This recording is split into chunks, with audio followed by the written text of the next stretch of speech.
আমরা প্রত্যেকটা ছেলেমেয়েরা যে সময়টা থেকে বিলংস করছি, এই সময়টা খুবই গুরুত্বপূর্ণ। এই সময়টাতে যদি আমরা আমাদের ক্যারিয়ারের জন্য সঠিকভাবে কাজ করতে পারি, তবে আমাদের বিশ্বাস যে অদূর ভবিষ্যতে আমরা একদিন আমাদের ক্যারিয়ারটাকে স্ট্রং করতে পারবো। সময়টাকে যদি আমরা বিভিন্ন বাজে কাজকর্মে লিপ্ত করে দিই, তাহলে কিন্তু আমরা কখনোই আমাদের জন্য একটা সুনিশ্চিত ক্যারিয়ার গঠন করতে পারবো না। যার ফলে আমাদের ভবিষ্যতে কিন্তু অনেক কষ্ট সহ্য করতে হবে। এখন যদি আমরা কষ্ট করার পরিবর্তে আয়েশ করে আমাদের জীবনটাকে কাটিয়ে দিই।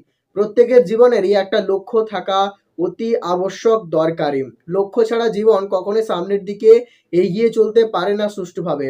তবে জীবনের এই সময়টাতে অনেক বাধা আসবে, অনেক ঝড় ঝঞ্ঝা সব কিছু আসবে, অনেক ভালো লাগা আসবে, অনেক ভালো লাগার মানুষ ছেড়ে যাবে। কিন্তু জীবনের কোনো পরিস্থিতিতেই আমাদের সবথেকে বেশি হতাশ হয়ে পড়লে চলবে না। জীবনের এই সময়টা খুবই মারাত্মক।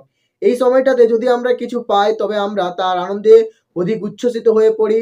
কখনো কখনো আমাদের ভেতরে গর্ব আর অহংকার বোধটা চলে আসে। আবার যখন আমরা কোনো জিনিসকে প্রত্যাশা করছি এবং তারপরে সেটা যখন আমরা পাচ্ছি না, তখন আমরা খুব পরিমাণে দুঃখিত হয়ে পড়ছি, আমরা ডিপ্রেশনের মধ্যে প্রবেশ করছি। আবার এই সময়টা এতটাই ভয়ঙ্কর যে এই সময়টাতে আমরা নিজেদেরকে কন্ট্রোল করতে পারি না, যার ফলে আমাদের মন এমন কিছু কাজকর্মের প্রতি লিপ্ত হয়ে যায় যে যেখান থেকে আমাদের জীবন আস্তে আস্তে ধ্বংস হতে শুরু করে এবং আমরা চাইলেও আর পারি না সেখান থেকে আমাদের মনকে ফিরিয়ে নিয়ে আসতে, কারণ আমাদের মন অলরেডি সেখানে অ্যাডিক্ট হয়ে গেছে। জীবনের এই সময়টা খুবই ভয়ঙ্কর।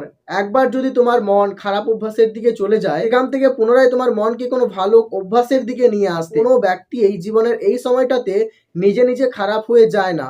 সেই ব্যক্তিটা যখন কোনো খারাপ মানুষের সান্নিধ্যে আসে, তখনই কিছু খারাপ অভ্যাস তার মধ্যে ইনপুট হয়ে যায়। জীবনে মিশতে যদি হয়, তবে কিছু ভালো মানুষের সাথে মেশো, যারা তোমাকে কিছু ভালো পরামর্শ দেবে, ভালো উপদেশ দেবে, ভালো অভ্যাস দেবে, যা তোমার জীবনকে সত্যিই বদলে দেবে।